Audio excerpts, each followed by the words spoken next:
Good day mga kanegosyo. Ako nga pala si Jepoy, isang negosyante. Isa rin akong DJ. Kung kailangan nyo ng DJ sa event, sa club, sa bar, email nyo lang ako sa bio ko. Hindi ako vlogger, hindi ako influencer, isa po akong content creator. Bilang negosyante, meron na akong 10 taon na karanasan na pagkalugi sa pagninegosyo. Tunay na negosyo lang, hindi putyo-putyo, hindi networking, sari-sari store, barbecuehan, bilyaran, rental. Hanggang ngayon, nagninegosyo pa rin. Ang topic natin ngayon mga kanegosyo, Reyes Barbecue. Focus sa barbecue lang at pinapranchise to mga kanegosyo. Ito kung nagsisimula ka pala magnegosyo, tapusin mo tong video na to. Sigurado marami kang matututunan. Ito yung mga hindi ko alam nung nagsisimula pa lang ako magnegosyo. Kung nagninegosyo ka naman na, malamang isa to sa dahilan kung bakit hindi lumalaki ang negosyo mo. Way back 2015 mga kanegosyo, naitayo ko yung sari-sari store ko malapit kung saan ako graduate ng college. Graduate ako ng Marketing Management sa TIP Cubao, Technological Institute of the Philippines. After ko graduate mga kanegosyo, nagbo-boarding house lang kasi ako noon eh. Hindi na rin ako umalis sa boarding house ko noon kasi accessible sa biyahe.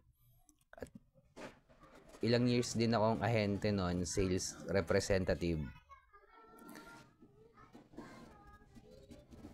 Hindi masama yung pagtatrabaho mga kanegosyo. Kung ako gusto ko lang talaga pasukin yung mundo ng pagninegosyo. Kanya-kanya lang talaga tayo. So nag-resign ako sa work para magnegosyo. Naitayo, bakit sari-sari store? Kasi madali buksan, hindi ako marunong magluto. Naitayo ko siya bakit malapit sa TIP kasi malapit lang din yung boarding house ko sa TIP. At nagkataon may community. Kumbaga may community akong pinaglilingkuran, college student. Pang-anim ako na sari-sari store na nakapaligid sa TIP. Sa aming anim mga kanegosyo, ako yung pinakamahal magbenta. Alam ng mga customer ko to. Mahal ako ng 5 piso. Mas mahal ako ng piso. Mas mahal ako ng 2. Pero malupit naman yung serbisyo ko sa college student mga kanegosyo. Kaya sa akin pa rin sila bumibili. Parang naging tambayan kasi yung tindahan ko ng mga college student mga kanegosyo. At nung nagsisimula pala ako mag-sari-sari store, hindi ko pa alam yung focus in one, hindi ko pa alam yung market ng mayaman, scale up sa level 2, hindi ko pa alam yan. Kumbaga, natutunan ko lang din sa pagtahak sa mundo ng pagninegosyo along the way. Ang sari-sari store mga kanegosyo, hindi natin may scale up sa level 2. Ang sari-sari store, pag lumaki, sari-sari store pa rin po siya.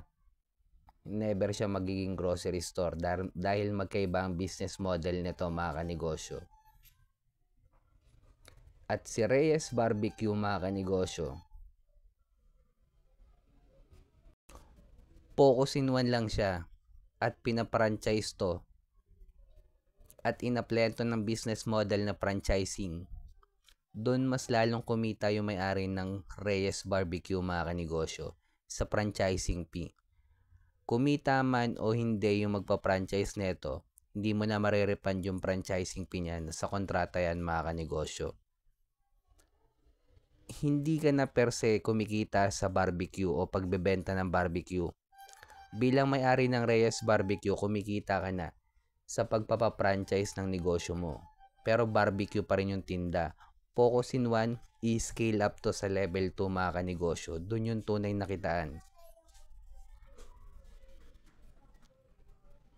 Para mas lalong lumaki yung negosyo natin.